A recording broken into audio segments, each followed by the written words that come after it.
4 नियम बताना चाहता हूं और ये 4 नियम का पालन आप सब करिए। मैं आपको विनम्रता पूर्वक लेकिन विश्वास से कहता हूं कि ये 4 नियम का जो भी पालन करेगा जिंदगी में बीमारी और रोग उसको कभी आएंगे नहीं। परम पूजनीय स्वामी रामदेव जी खुद 40-45 साल से इन 4 नियमों का पालन करते हैं। आप भी अगर ये पालन करेंगे तो बहुत अच्छा होगा। मैं भी करता हूं मेरे जीवन में।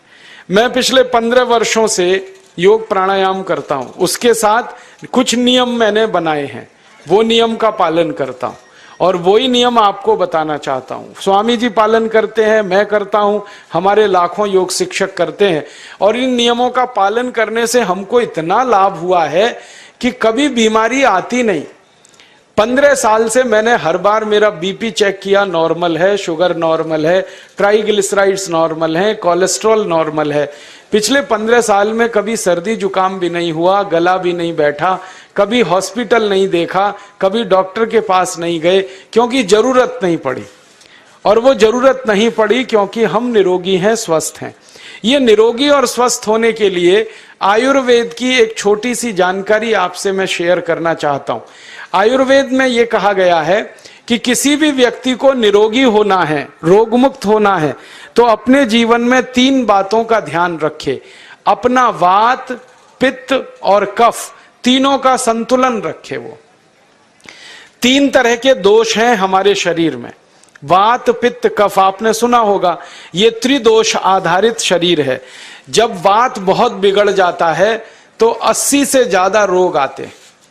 जब पित्त बहुत बिगड़ जाता है तो लगभग 46 से 50 रोग आते हैं और जब कफ बिगड़ जाता है तो 28 रोग आते हैं और वात, पित्त, कफ तीनों बिगड़ जाएं तो 148 रोग आते हैं।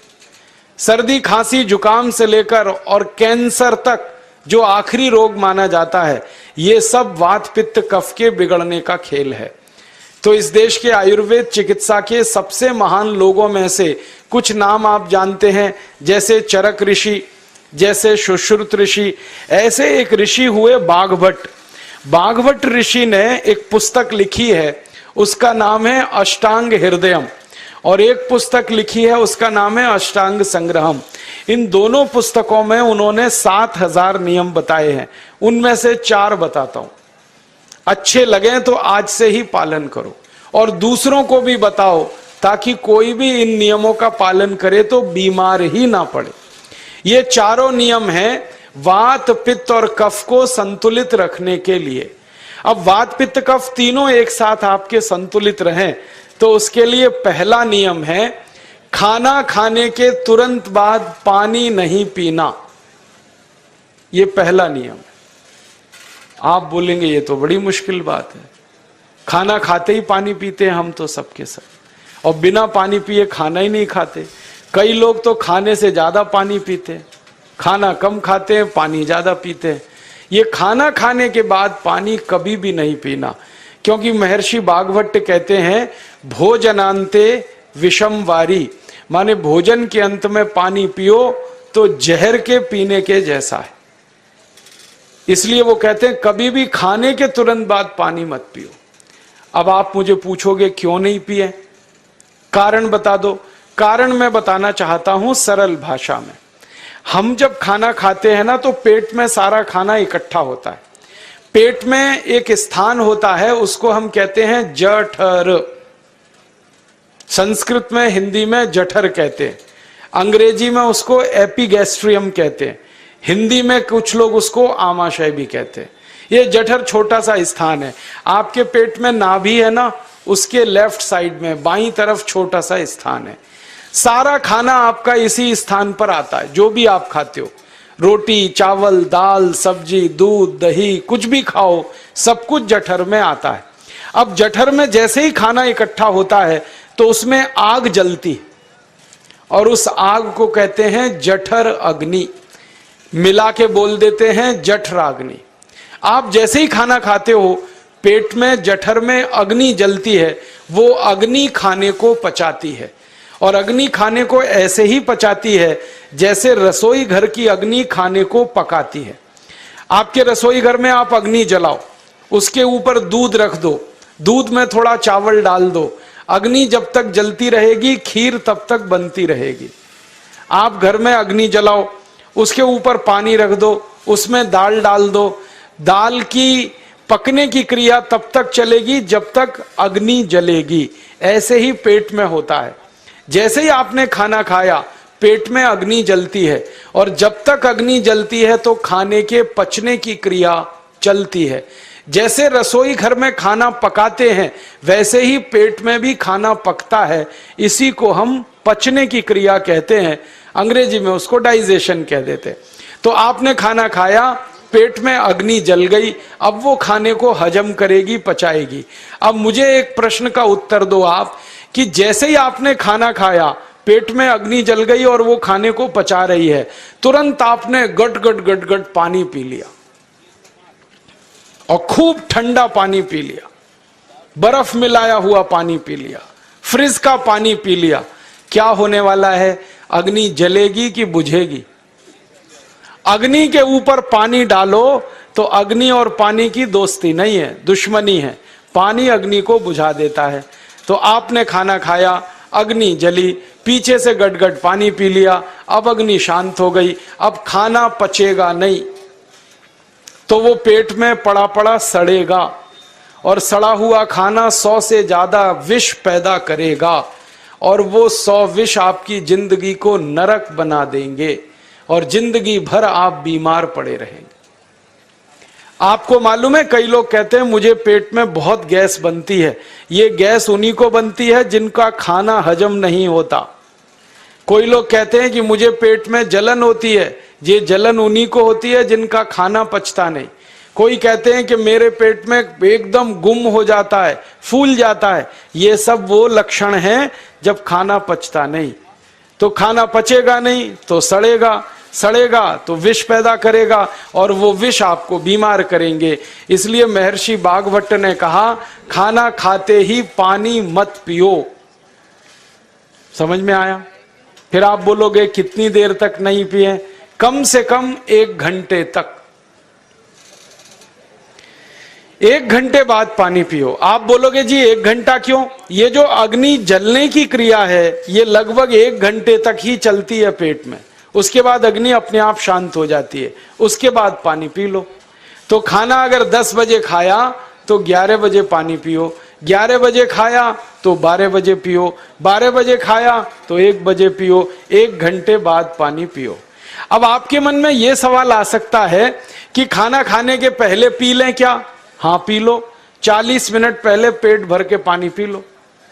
10 बजे खाना खाना है, 9:20 पे खूब पानी पी लो, जितना पी सकते हो। 11 बजे खाना खाना है, 10:20 पे पी लो, खूब पानी पी लो, 40 मिनट पहले। आप और एक सवाल पूछ सकते हो कि अच्छा ठीक है, खाने के बाद पानी तो नहीं पिएंगे, कुछ और पी सकते हैं क्या पानी को छोड़कर? तो उसके लिए भागवत जी कहते हैं कि खाने के तुरंत बाद अगर पीना है तो दही की लस्सी पियो, मट्ठा। खाने के बाद अगर तुरंत पीना है तो फलों का रस पियो, गन्ने का रस पी लो, संतरे का रस पी लो, मौसमी का रस पी लो, अनार का रस पी लो। अब आप कहोगे ये सब महंगी महंगी चीजें बता रहे हैं, गन्ने का रस, संतरे का रस, अनार का रस, पैसे तो है नहीं। तो सबसे सस्ता रस है नींबू का ही रस पी लो, शिकंजी बना के पी लो, वो तो सबसे सस्ता है। तो खाना खाने के बाद या तो दही की लस्सी पियो या रस पियो। और एक तीसरी चीज है, दूध पी सकते।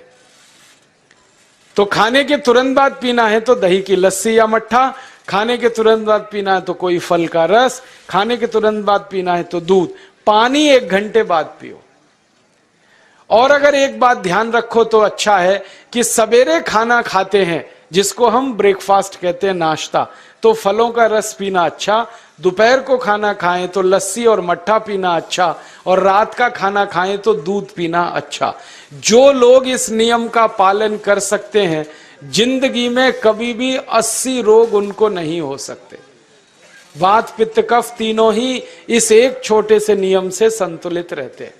तो ये पहला नियम मैंने आपसे कहा। दूसरा नियम एक और है, और वो नियम ये है कि पानी कभी भी पियो, घूट घूट भर के पियो। जैसे गरम चाय पीते हैं, गरम कॉफी पीते हैं, गरम दूध पीते हैं, एक एक घूंट भर के, एक एक सिप करके, ऐसे ही पानी पीने की आदत डालो।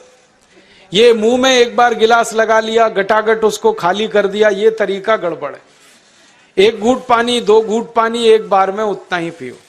आप बोलोगे ये क्या चक्कर है? बात ऐसी है कि एक एक घूंट पानी जब हम पीते हैं तो मुंह की लार पानी के साथ मिलकर पेट में अंदर जाती है, और ये जो मुंह की लार होती है ये क्षारीय होती है और पेट में हमेशा अम्ल बनता रहता है। तो एक घूंट पानी पिया, मुंह की लार इसके साथ अंदर गई, दो घूंट पिया और ज्यादा गई, बार बार लार अंदर जाएगी तो क्षार पदार्थ पेट के अम्ल के साथ मिलेगा।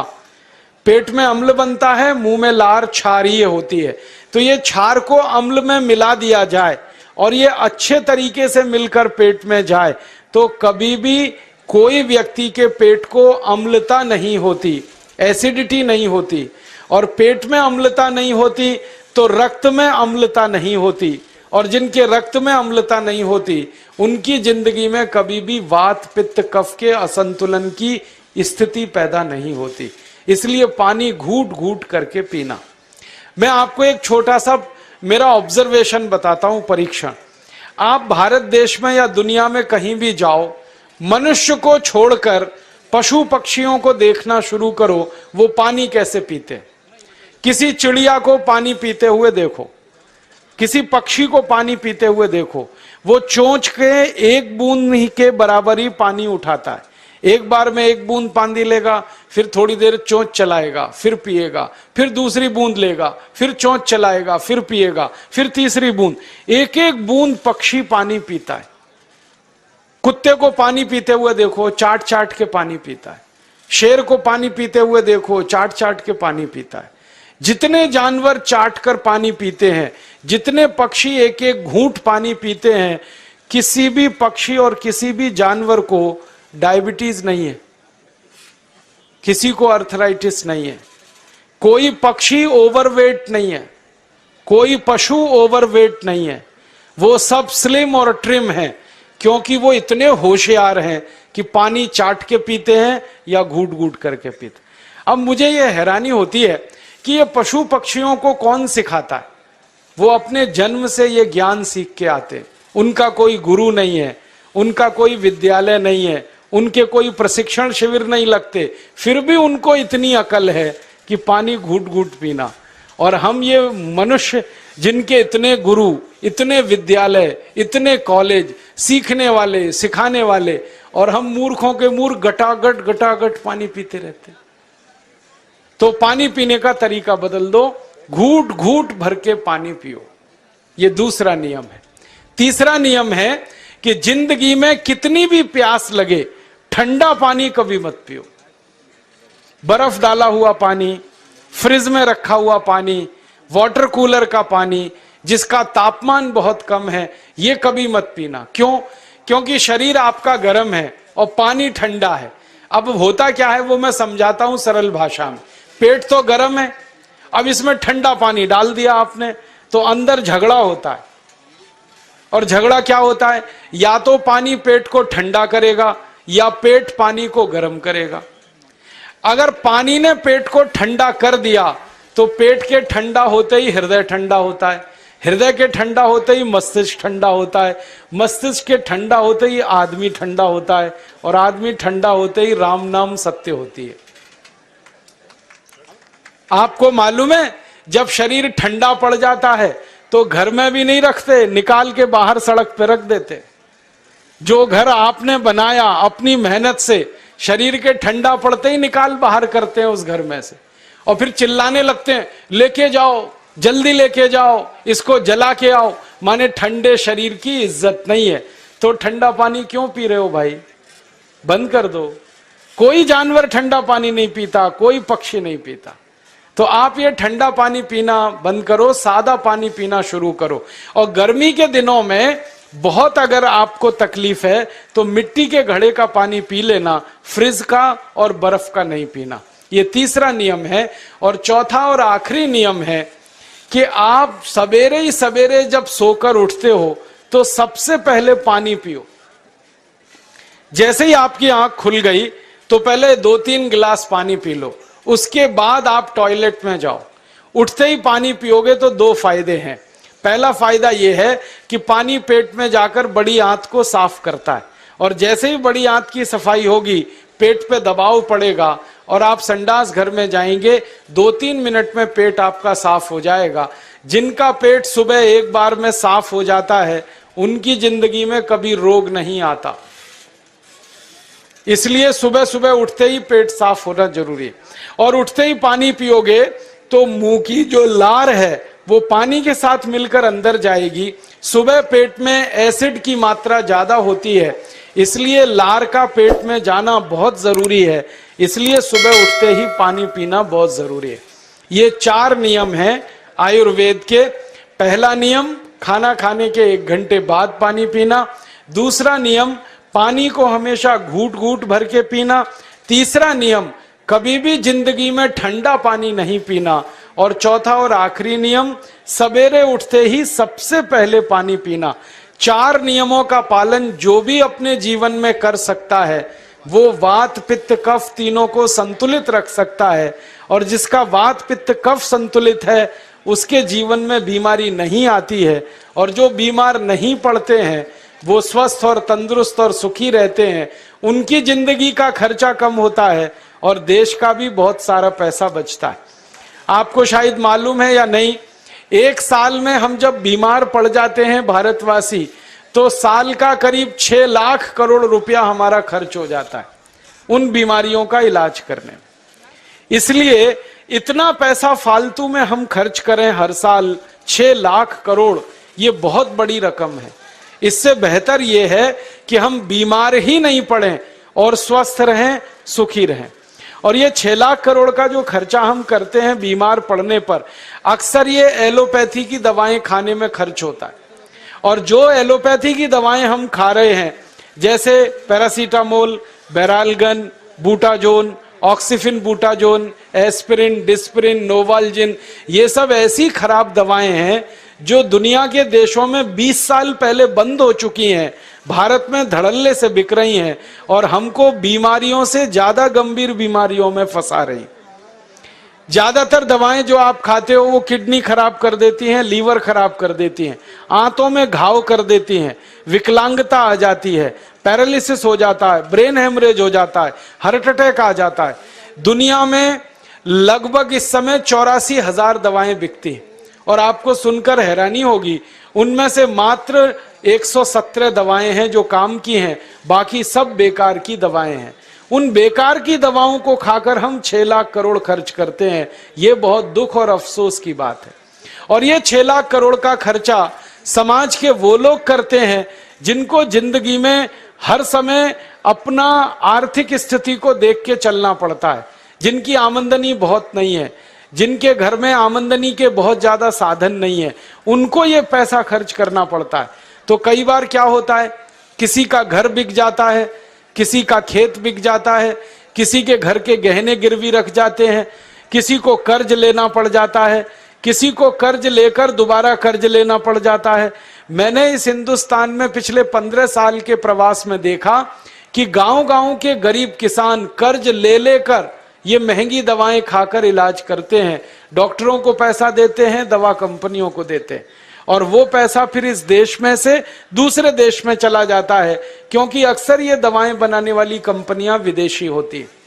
तो हम 6 लाख करोड़ खर्च करें अपने खून पसीने की कमाई का, उससे अच्छा ये है बीमार ही ना पड़े, दवा खाने की जरूरत ही ना पड़े, तो हम सुखी रहें, स्वस्थ रहें।